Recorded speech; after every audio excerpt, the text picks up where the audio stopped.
and was like, I'm going to be rich. Yeah. So you obviously have so much fun with your work from what I hear. I do. So what are the best parts of your job? Conventions are probably one of the best parts of my job. The other best part of my job is that I don't have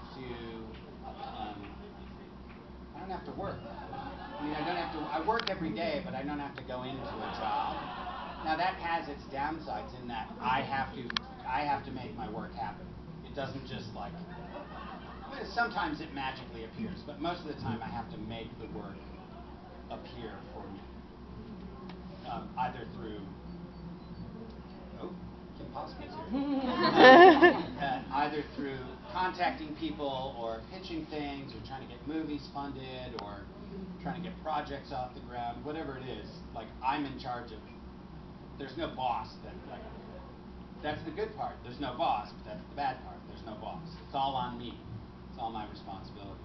But that makes it so that, like, and this is a philosophy, and this is a philosophy that Jessica, my wife, and I have, which is if you are busy, that means you're out of control. If you are too busy to be in control of your life and your time, that means you've overscheduled yourself in some way.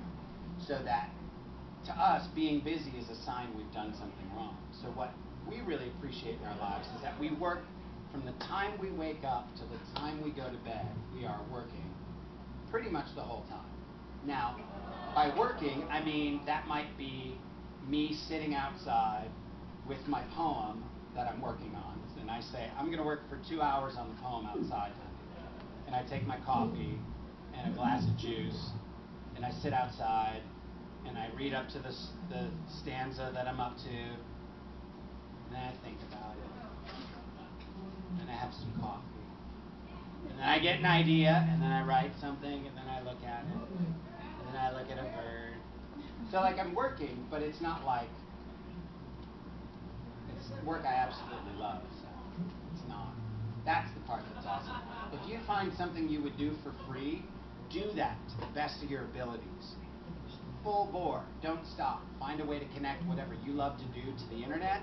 And like, if you're like, I just really love needle pointing octopuses. I love nothing more than different color octopuses that are needle pointed. So I will needle point octopi all day long. That's all I'm going to do because I love it. And if you put that stuff online and you find the other 36,000 people who also love needle-pointed octopi, they'll buy a needle-pointed octopi from you every year. 36,000 times 20, you're rich. Just needle-pointing octopi. And when you get the Chinese slave factory needlepoint workers to do it for you, then you're really rich.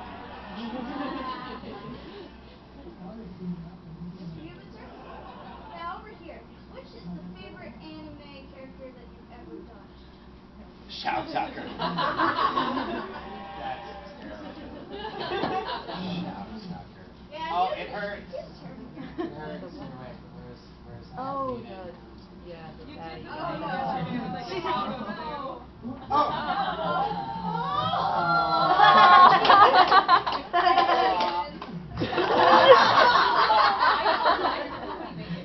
Somebody made it for me and brought it up to the table, and I wish I knew who it was, because I'd like to thank them many times over.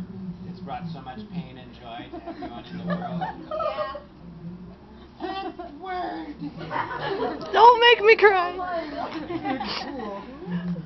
I can't flee. It's terrible. That is horrible. That is horrible. Poor little girl. Have you seen like the fusion dance T-shirt of Nina? Yes, it's beautiful. Yeah. My favorite role is probably Hiei, because I've never been to a convention before Hiei, and I was up at Funimation. They were like, "Hey, Chuck, do you want to go to a con?" I'm like, "Yeah! What's a con?" And they're like, "It's a place where people cosplay." And I was like, "That's amazing! What's cosplay?" Like, "Here's a plane ticket." I was like, "Free plane ticket? I'm going." And so I went to a convention. I was like, what am I going to do at the convention? Pass out flyers? Watch Yu Yu Hakusho. It's a great show. Watch my show. I thought I was going to be working the convention for 8 hours a day.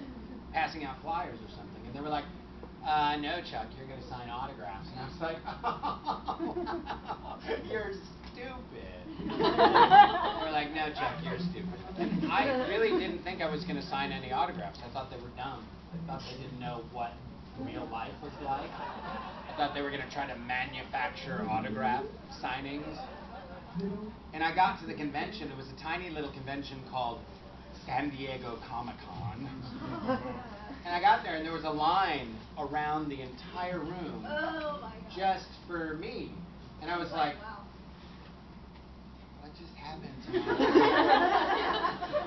I didn't know what was going on. And they're like, all these people are here to see you. And I was like, I don't understand.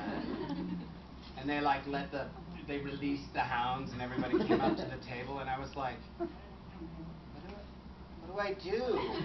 They were like, just talk to him, Chuck, just talk to him. So I started talking to people. After about 15 minutes, I realized, like, oh, these are all just my friends from high school, and they really like Hiei. And I am the analog stop looking at me. You're making me nervous. My feet are terrible. They're like hobbit feet. Now everyone's going to be saying, get a good look, people. Get a good look. Just go ahead. Go ahead. This table's awkwardly close to you people.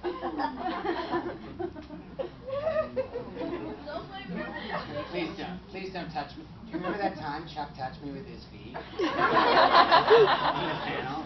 That was gross. Yeah, so it's weird. I went from signing no autographs to signing autographs for 4 hours. So that's why Hiei is my favorite, because the first fans I met were all Hiei fans. And I still meet them to this day. I'll have people who are like, I met you at San Diego Comic-Con in 2002 or whatever it was.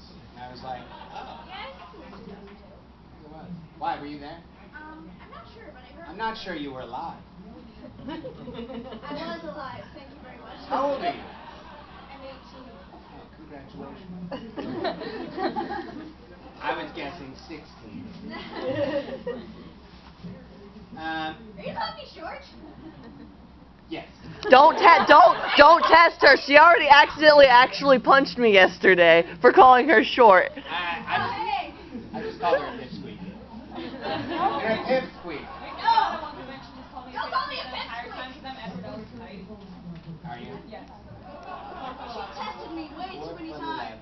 Yeah, I was instigating Edward. You better I run. had my first surgery at 15 because they said you're not growing anymore. So they tried to stretch you? They're like, stretch the baby.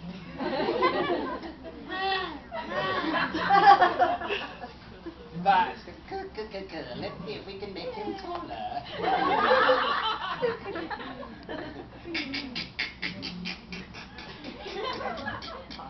The real plan is when you try to make them shorter.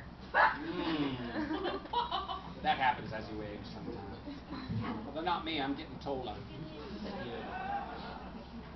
More questions? Yes, David. This is actually one I forgot to ask you. Has there been anything like a line you've said that you've read the script and said what was on the script, but when you heard it back through the anime, it doesn't sound what you said at all? No. I have occasion to accidentally see myself in anime sometimes, and I will be surprised that I'm in it. I will be like, oh yeah, this is pretty. Oh, that's me.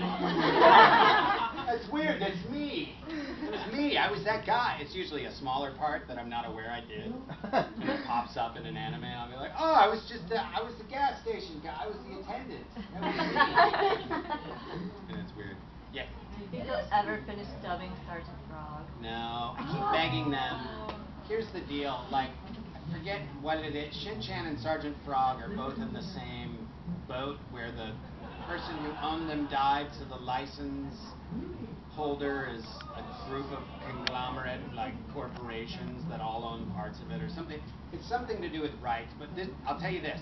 Every time I'm up at Funimation, I tell Justin and Zach and Gen, if I see him, I say, I said, you need to go look, see if you can get, because there's like 14 Shin-Chan movies and like 7 Sergeant Frog movies. I'm like, you don't need to do the whole series. You don't need to do the whole series. Just do a movie. all those fans will be so happy if you can just go get the movie rights. And they're like, I don't know, it seems hard. I'm like, oh, do it.